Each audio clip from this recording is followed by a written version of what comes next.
everybody, Mike and Hannah here with Delta Faucet. Today, we're gonna show you how to install a Delta single-handle 3-hole Mount Rough for a Roman tub. Now this video will cover the installation of both versions of the Rough, which are model numbers R3708-PX and R3709-PX.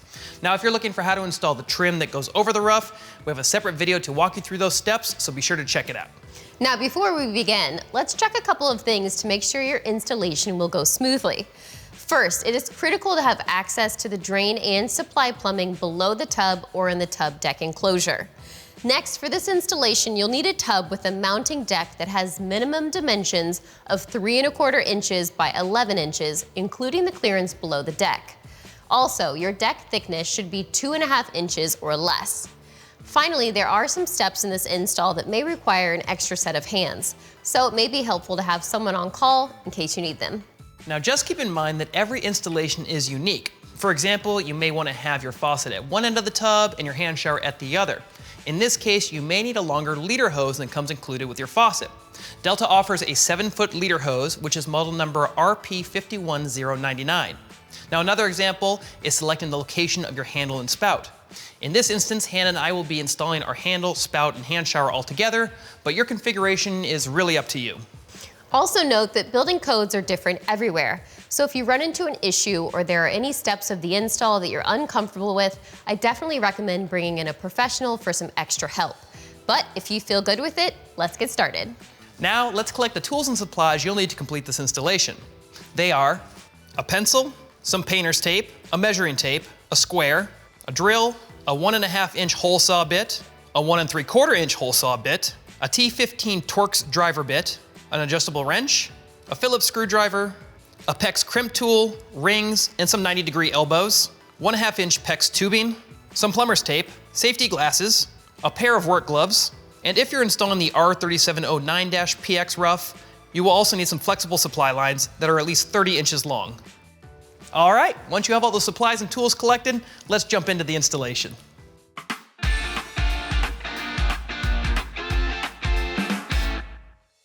Now the first step of this installation is determining where you're going to be installing your faucet.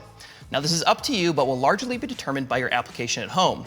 Now for this video, we'll be installing the faucet on this freestanding tub here, which means it's going to be located along the mounting deck on the back edge of the tub itself.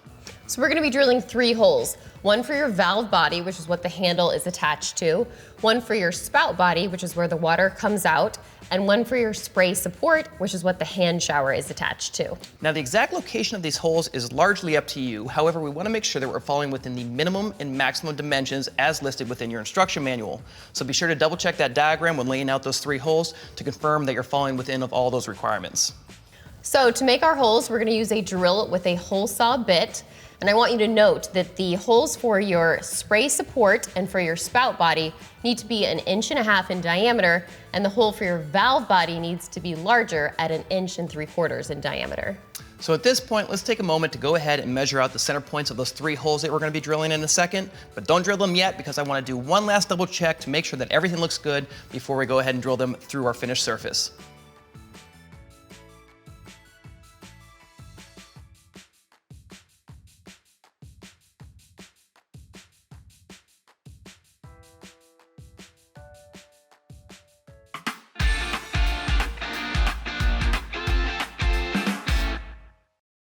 All right, so we've gone ahead and placed some tape down to protect the surface of our tub and mark the center point of our holes. Now there's 3 things you want to check before you drill the holes. The first is making sure that where you marked your holes is within the parameters set in the installation instructions. And second, I want to point out that you'll notice that the valve body and the spout body have these additional tail pieces that are going to extend down below the mounting deck of our installation spot. So if you have an installation similar to ours here on this freestanding tub where the edges actually taper in as it goes down, we just want to confirm that the locations that we've chosen offer plenty of clearance for this additional tail down below the deck itself. The last thing you want to check is the installation instructions of the tub, making sure that there's no extra steps that you might need to take, like applying some support under your tub deck before drilling the holes. All right, once you've got that all checked, let's go ahead and drill the holes.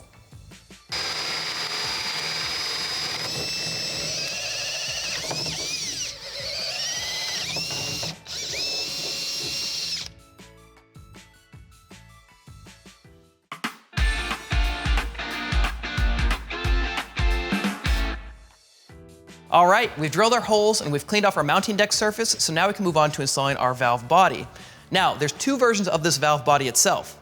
There's the R3708 version, which is what I have here, which means I have these PX supply line connections. And it's important to note too that all the PX pipe that you use for this installation needs to be PX type A, and all of your connections need to be the crimp type. I have the R3709, which is the flexible supply lines.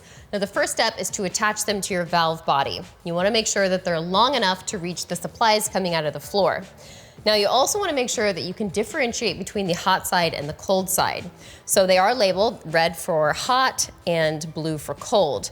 Now in a later step, you'll be connecting these towards the base of the tub. So I've left the label on here at the bottom of my supply line. You can use painter's tape. You'll just need to use something that will tell you which side is hot and which side is cold. And one final connection you want to make is adding a little bit of PX to your spout outlet. And what this is going to do is basically make the connection to the spout body that much easier in a later step. So we're now about ready to start dropping our valve body into our valve body hole on our mounting deck. But before we do that, I want to point out that you'll notice on the valve body itself, there will be the label that says front. We want to make sure that word is facing towards the interior of the tub. Now before we do that, we do need to use the gasket included in your package. So it looks like this. You'll need to punch out the middle and peel off the adhesive backing, then slide it over your supply lines up to the bottom of your valve body. Mike already has his installed. All right, now that I've got the gasket installed, I can carefully start feeding my supply lines down through my valve body hole in the deck. Again, keeping an eye on the word front, making sure that's facing the inside of the tub, until the valve body comes in solid contact with my mounting deck surface. Now that that's in place, we're gonna move underneath the tub deck to start securing it into place.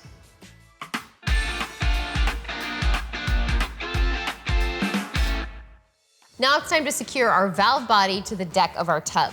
So to do that, I have the included mounting plate and mounting bracket, and I've gone ahead and preloaded the jack screws in our mounting bracket, making sure that they don't go past the surface of our bracket here. So I'm gonna take the mounting plate with this cut out facing our supply lines, and I'm gonna load it onto the stud here, followed by the bracket, making sure that these jack screws are facing down.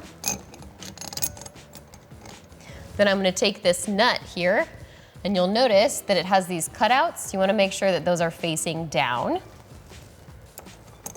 So we're gonna hand screw the nut onto the stud. I'm just gonna do this until the stud is visible at the bottom. Okay, now I think it's easiest to use the included wrench to go ahead and tighten the nut onto the stud the rest of the way. Okay, so we've got that hand tightened. Now before we tighten down the jack screws with our Phillips screwdriver, I wanna make sure that we're still aligned on the top. So we're gonna make sure that we're centered in the hole and that our front label is still facing the inside of the tub. If that looks good, we can go ahead and tighten down our jack screws with our Phillips screwdriver. All right, you wanna make sure that you don't over tighten these. You don't wanna damage anything. You just wanna make sure that they're snug.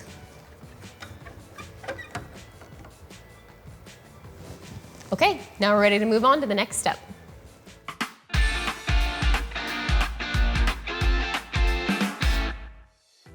Next, we can move along to installing our spout body into our mounting deck. So here I have the spout body, and the first thing you'll notice is I've added a piece of PX tubing to the bottom of the spout inlet. And this tubing is going to end up connecting back to that same tubing that we did on the valve body in an earlier step. So I want to make sure that it's long enough to kind of correspond with the other one, making sure that I can make that connection a little bit easier in a later installation step. Next, we're going to move on to the top of my spout body here, and I'm going to be removing this cardboard tube. To do that, I'm going to loosen up each one of these two T15 Torx screws that you can kind of see down inside of those notches in the metal washer. So I'm going to take my drill here and very gently just loosen up those screws just enough to release that washer.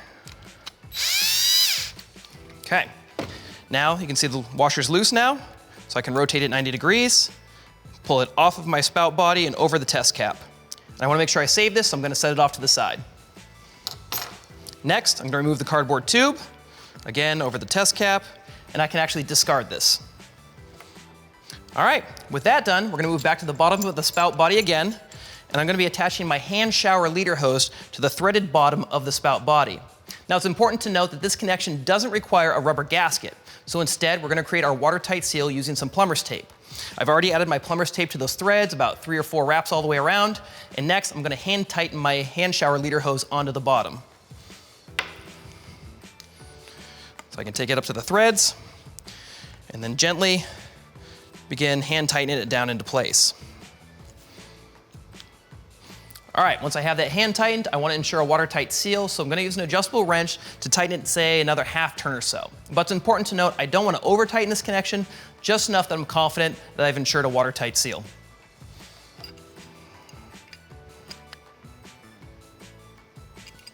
All right, everything's looking great here, so now I can take my spout body and bring it up through the bottom of my mounting deck in the appropriate hole. Now, the alignment of this really doesn't matter, but there are some considerations we want to keep in mind. First and foremost, we want to make sure that the spout inlet tube isn't going to come in contact with any sort of tapered edge of my tub or anything else that could cause interference with it. As a little bit of a pro tip, I always think it's nice just to kind of align this in such a way where my spout inlet tube is facing wherever my valve body is, since we're going to be making that connection later, and also that the other side, which is the hand shower leader hose, is facing the install location of where my hand shower is going to be going. So with all that in mind, take your spout body, feed it up from underneath your tub deck. We're gonna take this washer, feed it back down over the top of my spout body, my test cap, and then turn it 90 degrees until those notches line up with those jack screws, and then it's gonna ensure that my spout body isn't gonna fall back down through my mounting deck. Now at this point, we're gonna start tightening it up into place. And the way this is gonna work is I'm gonna be tightening each one of those 2 jack screws. As I tighten it up, the bottom plate underneath the tub deck is gonna start moving up the spout body and eventually sandwich the mounting deck surface in between this top metal washer here and that bottom plate moving up from underneath. Another couple of pro tips here is you can actually tighten each jack screw individually, one on one side and then the other one. You don't have to go back and forth. And also, just with like the valve body, we don't want to over tighten this because it could cause a little bit of damage to our tub deck here, just snug enough that it's not gonna wiggle around at all. So, with all that said, let's go ahead and tighten it up.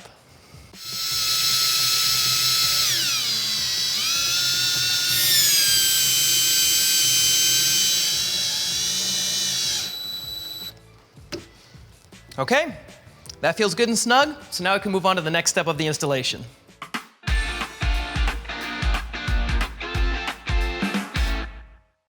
Moving right along, we can next install our spray support. Now the spray support is going to install very similarly to the previous step when we installed the spout body. So just like before, the first thing we're going to do is loosen up each one of these 2 jack screws until we can remove the top piece here.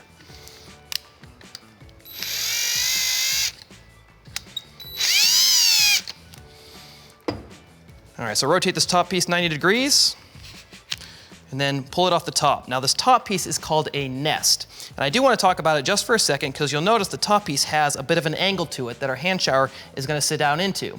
So when we install this for the final time on top of our mounting deck, we want to make sure that angle is facing into the tub. I'm going to set that off to the side. And then just like before, remove this cardboard tube and I can go ahead and discard it as well. Now at this point, the alignment does matter just a little bit to make the installation that much easier. I'm gonna take my spray support and bring it up from the bottom of my mounting deck, like so. And I wanna make sure my 2 jack screws are parallel with the edge of my tub here. Once that looks good, I'm gonna take my black nest here, and again, keeping an eye on the alignment, making sure that the angle is gonna be facing inside the tub. I'm gonna turn it 90 degrees, and then fit it down over the top of my spray support. Once it's in place, I'm gonna turn it 90 degrees again, making sure that alignment looks good, like it's gonna face into the tub, and then set it down onto my mounting deck like so. Again, making sure that it's not falling through my mounting deck. Now at this point, once we're happy with the alignment, we can go ahead and move on to tightening everything up just like we did for our spout body. So, a little bit of a pro tip here is I think it helps to push that bottom plate up a little bit so those screws actually stick up above the black nest on the top because it makes it that much easier to keep everything aligned as you tighten this into place. So again, starting with one of the jack screws, I'm just gonna gently tighten it up until it snugs up to the mounting deck.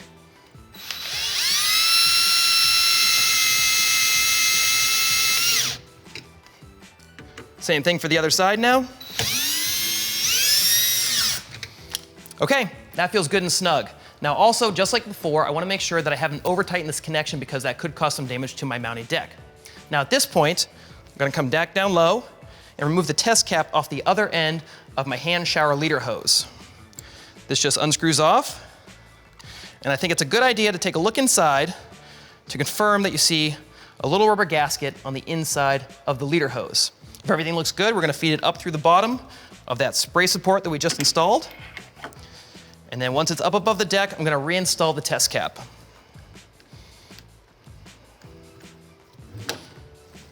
All right, with everything looking good up here, we can move on to some of the final steps of this installation.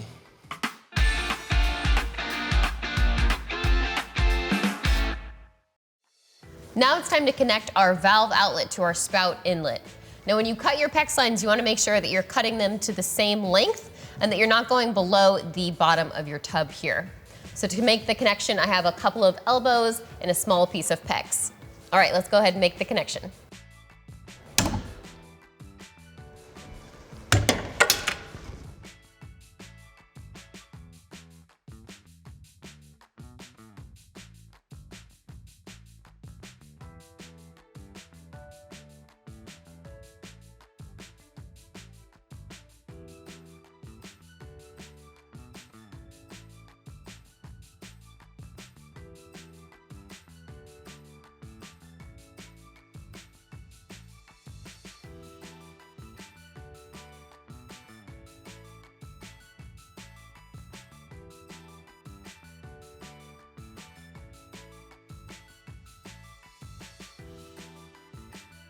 All right, so we've gone ahead and connected our valve outlet to our spout inlet. We made sure to cut our PEX lines to the same length, made sure to stay above the bottom of our tub here. So with that connection made, we can go ahead and move on. All right, we've gone ahead and connected our supplies to our shutoffs in the floor, turned on the water, and checked for leaks with our tub elevated. If you're sure you have no leaks at home, you can go ahead and hook up your drain and set your tub in place. Now, how exactly you make these final supply and drain connections, we're gonna leave up to you and your plumber, because there's so many variations and different ways to accomplish this, and it's largely dependent on what your setup looks like at home. And as always, if you have any questions, feel free to reach out to the Delta Faucet customer service team. They're happy to help.